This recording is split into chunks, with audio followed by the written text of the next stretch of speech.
Doctor Jaishankar शाही, associate professor Hindi विभाग, बाबू शोभाराम राजकीय कला महाविद्यालय अलवर, बीए प्रथम वर्ष अनिवार्य हिंदी के अंतर्गत सूर साहित्य को समर्पित इस व्याख्यान में आप सबका स्वागत करता हूं। पिछले व्याख्यान में हमने जाना कि किस प्रकार महाकवि सूरदास ने बाल कृष्ण की लीलाओं का अनुपम वर्णन किया है। अगले पद पर हम चलते हैं। राग रागिनियों में निबद्ध ये समस्त पद हैं सूरदास द्वारा प्रणीत। अगला जो पद है पहले उसके का वाचन हम करते हैं, फिर इसके भावार्थ और विश्लेषण पर हम चर्चा प्रस्तुत करेंगे। अगला पद है कहाँ लो बरनो सुंदरताई। कहाँ लो बरनो सुंदरताई, खेलत कुंवर कनक आंगन में नैन निरखी छवि पाई। कुलहि लसति सिर श्याम सुंदर कै, बहुविधि सुरंग बनाई। मानो नवघन ऊपर राजत, मघवा धनुष चढ़ाई। अति सुदेश मृदु हरत चिकुर मन, मोहन मुख बगराई। कहाँ लो बरनो सुंदरताई। ब्रजभाषा की मधुरिमा का एहसास और सुंदरताई, पाई, बनाई, चढ़ाई, बगराई, तुक की योजना, मृदुल मसृण मधुर शब्दों का संयोजन महाकवि सूरदास ने किया है। पर इसके भावार्थ को देखते हैं। महाकवि सूरदास कहते हैं कहाँ लो बरनो सुंदरताई। बाल कृष्ण की सुंदरता का कहां तक वर्णन करूं। वर्णन अतीत सुंदरता है शिशु कृष्ण की, बाल कृष्ण की। कन्हैया की सुंदरता, कन्हैया का सौंदर्य वर्णन से अतीत है, उसका वर्णन नहीं किया जा सकता। कहाँ लो बरनो सुंदरताई, सुंदरता का मैं कहां तक वर्णन करूं, यह महाकवि सूरदास कहते हैं। खेलत कुंवर कनक आंगन में, कनक कहते हैं स्वर्ण को, स्वर्ण जटित आंगन में कन्हैया खेल रहे हैं, क्रीड़ा कर रहे हैं। खेलत कुंवर कनक आंगन में नैन निरखी छवि पाई। और महाकवि सूरदास कहते हैं कि इस अद्भुत, अनुपम, अलौकिक, दिव्य सुंदरता को देख देख कर मन विभोर होता है। यह जो नैनाभिराम सुंदरता है, इसको देखकर सब प्रसन्न होते हैं। तो कहाँ लो बरनो सुंदरताई, कन्हैया की सुंदरता का वर्णन कहां तक किया जाए, ऐसी अप्रतिम सुंदरता कन्हैया की है। खेलत कुंवर कनक आंगन में नैन निरखी छवि पाई। सुंदरता का चित्रण महाकवि सूरदास कर रहे हैं। चित्रात्मकता है, चित्रात्मक शैली में रचित यह पद है। हमारी आंखों के समक्ष चित्र साकार होता है। खेलते हुए, क्रीड़ा करते हुए कन्हैया की, जो कनक आंगन में, स्वर्ण जटित आंगन में विभिन्न प्रकार की क्रीड़ाएं कर रहे हैं कन्हैया। तो कहाँ लो बरनो सुंदरताई, खेलत कुंवर कनक आंगन में नैन निरखी छवि पाई। कुंवर, कनक, कवर्ण की आवृत्ति है, अनुप्रास अलंकार है। नैन निरखी में नवर्ण की आवृत्ति है, अनुप्रास अलंकार है। और इसमें कन्हैया की सुंदरता की चर्चा है। कृष्ण के बारे में कहा गया, शास्त्रकारों ने कहा कि कृष्ण वह है जो आकृष्ट करे। कृष्ण मनमोहन है, कृष्ण मनोरम है, कृष्ण मन को मोहते हैं। कृष्ण की जो लीलाएं हैं उससे मुग्ध है सारा का सारा गोकुल प्रदेश। समस्त गोकुलवासी कृष्ण की लीलाओं से आनंद विभोर होते हैं। तो शास्त्रकारों ने कहा कि कृष्ण वह है जो आकृष्ट करता है। कृष्ण के व्यक्तित्व में आकर्षण है, नैसर्गिक सौंदर्य से युक्त बाल कृष्ण है। उसकी चर्चा महाकवि सूरदास यहाँ करते हैं।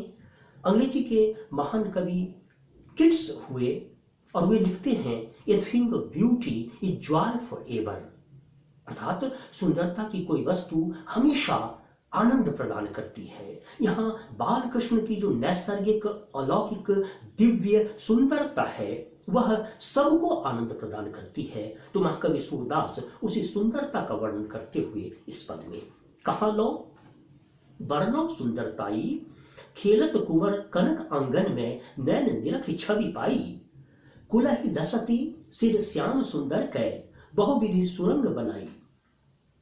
और इसमें महाकवि सूरदास कन्हैया जिसके लिए श्याम सुंदर शब्द का प्रयोग किया है सूरदास ने, तो श्याम सुंदर के उस बाल कृष्ण के सिर पर टोपी शोभायमान हो रही है और विभिन्न रंगों का विविध वर्णों से युक्त वह टोपी है।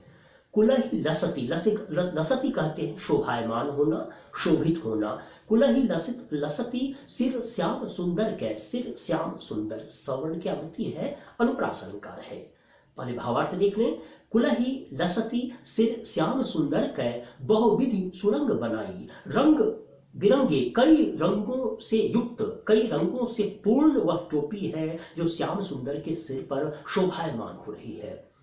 कुलहि लसती सिर श्याम सुंदर कै बहुविधि सुरंग बनाई, बहुविधि में बहुवर्ण की आवृत्ति है, अनुप्रास अलंकार है, चित्रात्मकता है। श्याम सुंदर के सिर पर, श्याम सुंदर के मस्तक पर टोपी शोभायमान हो रही है जो विभिन्न रंगों से परिपूर्ण है। और सूरदास उत्प्रेक्षा करते हैं, कल्पना करते हैं, क्या मानव नवघन ऊपर राजत मघवा धनुष चढ़ाई। मानव अर्थात मानो ऐसा प्रतीत हो रहा है कि श्याम सुंदर के सिर पर जो विविध वर्णी विभिन्न रंगों से युक्त जो टोपी शोभायमान हो रही है उसके बारे में महाकवि सूरदास इमेजिन करते हैं, कल्पना करते हैं कि ऐसा प्रतीत हो रहा है कि नवघन ऊपर, घन कहते हैं बादल को, ऐसा प्रतीत हो रहा है कि नए नए बादलों के ऊपर राजत मघवा धनुष चढ़ाई। मघवा धनुष अर्थात इंद्रधनुष, ऐसा लगता है कि बादलों के ऊपर इंद्रधनुष शोभायमान हो रहा हो। इंद्रधनुष, सतरंगा इंद्रधनुष, 7 रंगों से युक्त, नीलिमा, पीतिमा, हरितिमा, श्वेतिमा, विभिन्न 7 रंगों से युक्त इंद्रधनुष शोभायमान हो रहा हो। अद्भुत रमणीय चित्र की योजना महाकवि ने इस पद में की है। मानव नव घन ऊपर राजत मघवा धनुष चढ़ाई। श्याम सुंदर के सिर पर जो विविध वर्णों का, विविध रंगों की टोपी शोभायमान हो रही है वह ऐसा दृश्यमान हो रही है कि जैसे बादलों के ऊपर इंद्रधनुष छाया हुआ हो, सतरंगा इंद्रधनुष, विभिन्न रंगों से युक्त इंद्रधनुष छाया हुआ हो, ऐसा दृश्य उपस्थित हो रहा है। यह महाकवि सूरदास कल्पना करते हैं। मानव शब्द में उत्प्रेक्षा अलंकार है, कवि कल्पना करते हैं, इमेजिनेशन का यहाँ प्रयोग है। तो मानव नवघन ऊपर राजत मघवा धनुष चढ़ाई, और चित्रात्मकता है, विजुअल इमेजरी हम यहाँ देखते हैं। और आगे की पंक्ति सूरदास क्या कहते हैं, मानव नव घन ऊपर राजत मघवा धनुष चढ़ाई अति सुदेश मृदु हरत चिकुर मन मोहन मुख बगराई। और अभी श्याम सुंदर के सिर पर शोभायमान टोपी का चित्र महाकवि सूरदास ने प्रस्तुत किया। और इसके बाद सूरदास कहते हैं कि वे जो बाल कृष्ण हैं उनके घुंघराले बाल हैं, उनकी जो अलके हैं, उनकी जो लटे हैं वो बिखरी हुई हैं और वो कैसा दिख रही हैं। वे घुंघराले बाल देखने में कैसा प्रतीत हो रहे हैं उसकी चर्चा महाकवि सूरदास करते हैं कि अति सुदेश मृदु हरत चिकुर मन मोहन मुख बगराई।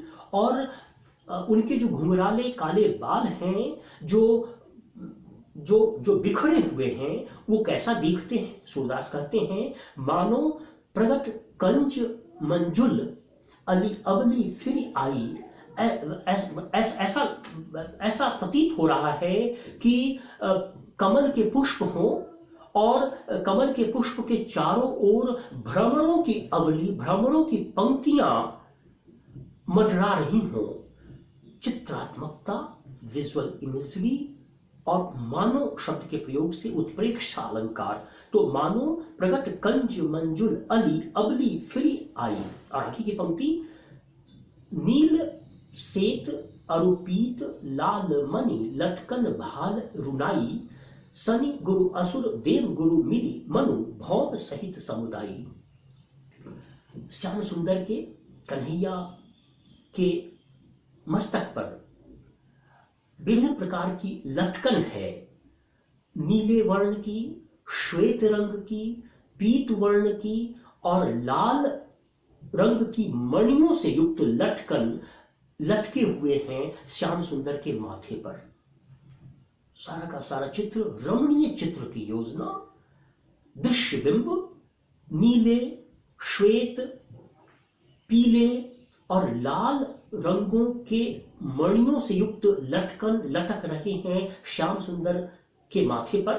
फिर से पंक्ति, नील सेत अरुपीत लाल मणि लटकन भाल रुनाई। श्याम सुंदर के भाल पर जो लटकन है वो भिन्न प्रकार की मणियों से बने हुए हैं और उन मणियों के जो रंग हैं, कोई नील मणि है, कोई श्वेत मणि है, कोई पीत मणि है, कोई लाल मणि है।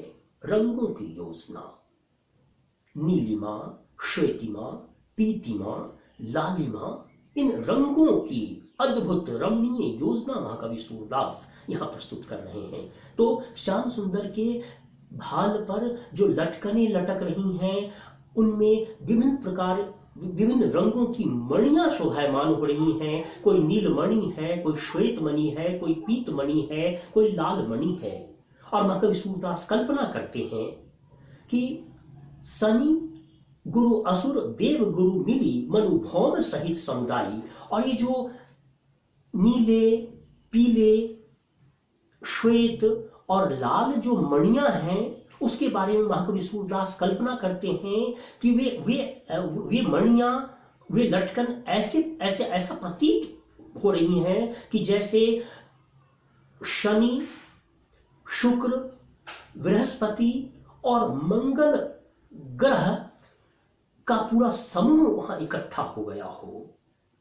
अद्भुत कल्पना, अद्भुत रंगों की योजना, ज्योतिषीय ज्ञान का समाहार प्रस्तुत करते हुए महाकवि सूरदास और उत्प्रेक्षा अलंकार, रमणीय उत्प्रेक्षा अलंकार का प्रयोग हम यहां देख रहे हैं।